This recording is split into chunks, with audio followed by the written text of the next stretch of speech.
The emergency alarm shattered the morning calm at Research Station Epsilon. Warden Thalrix burst into the control room, his scales flushed deep purple with panic. "Status report," he barked. "The Korvath Cubs, sir." Officer Zinti gasped, her mandibles clicking frantically. "All three of them. They've escaped their habitat." Thalrix felt his blood run cold. 3 juvenile apex predators loose on a station with 200 personnel. Seal all sections. Deploy security teams. Find them before. Wait. Mira looked up from her console, confusion crossing her features. "Sir, the habitat door is still locked from the outside. They couldn't have escaped. The system shows no breach." "Then where are they?" Thalrix demanded. For 2 hours, security teams swept every corridor, every storage bay, every ventilation shaft. The cubs had simply vanished. Thalrix imagined worst-case scenarios. The creatures hiding in life support, stalking through crew quarters, preparing to attack. Finally, Officer Zinti's voice crackled over the comm, "Sir, you need to come to the administration wing. Specifically, to the humans' office." Thalrix's heart sank. "Not Jackson. Please, not Jackson." He raced through the corridors, security team in tow, weapons ready. Had the cubs attacked her? Despite her impressive display weeks ago, 3 predators together could overwhelm anyone. They burst through the door to her office, prepared for the worst. Jackson sat at her desk, typing on her datapad, coffee mug steaming beside her. She glanced up, eyebrows raised. "Morning, Warden. What's with the armed response?" "The cubs," Thalrix managed. "They're missing. We thought." A sound cut him off. A familiar rumbling purr, coming from beneath Jackson's desk. Thalrix slowly approached and looked down. His secondary brain nearly shut down from sheer disbelief.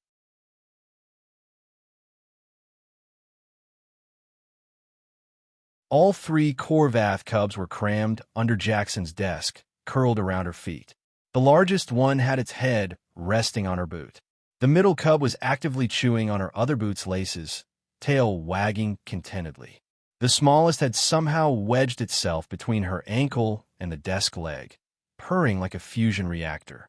"Oh, right," Jackson said casually, taking a sip of coffee. "I should have mentioned. I moved them to my office last night. Their habitat was too cold, and the lighting was giving them anxiety. They weren't sleeping properly." "You moved them," Thalrix repeated slowly. 3 apex predators. "To your office?" "Well, yeah," Jackson shrugged. "They kept crying in that habitat.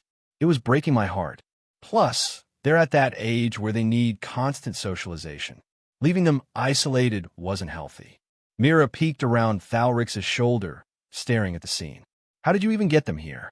"We have protocols, security measures." "I walked them," Jackson said simply. "Put little harnesses on them. Made those myself, by the way. Your equipment wasn't the right size, and took them for a midnight stroll. They were perfect angels." The middle cub finally succeeded in untying Jackson's boot and began parading around under the desk with the lace in its mouth like a trophy. The other 2 immediately pounced on it, and a playful wrestling match erupted at her feet. Jackson didn't even flinch. She just reached down with one hand, never taking her eyes off her work, and made a clicking sound. All 3 cubs froze, then sheepishly returned to their spots. But they're dangerous," Zinti protested weakly. "They're babies," Jackson corrected. "Dangerous babies, sure, but still babies. They need structure, affection, and proper socialization. Not isolation in a cold cage." She gestured at the cubs. "Look at them. They're calm, comfortable, and learning appropriate behavior. This is exactly what they needed."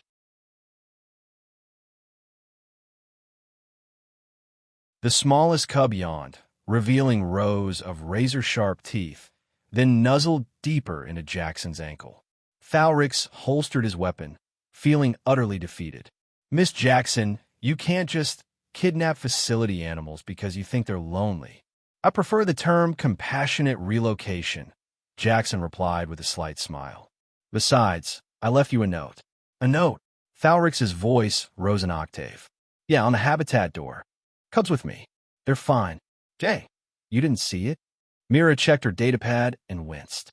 "Sir, There's a note logged in the system from 0200 hours. It was marked as low priority by the night shift. Thalrix closed his eyes, counting slowly in his native language. When he opened them, Jackson was offering him a cup of coffee. "Look, Warden," she said gently, "I know this is unconventional, but trust me, this is how you build bonds with predators. You show them safety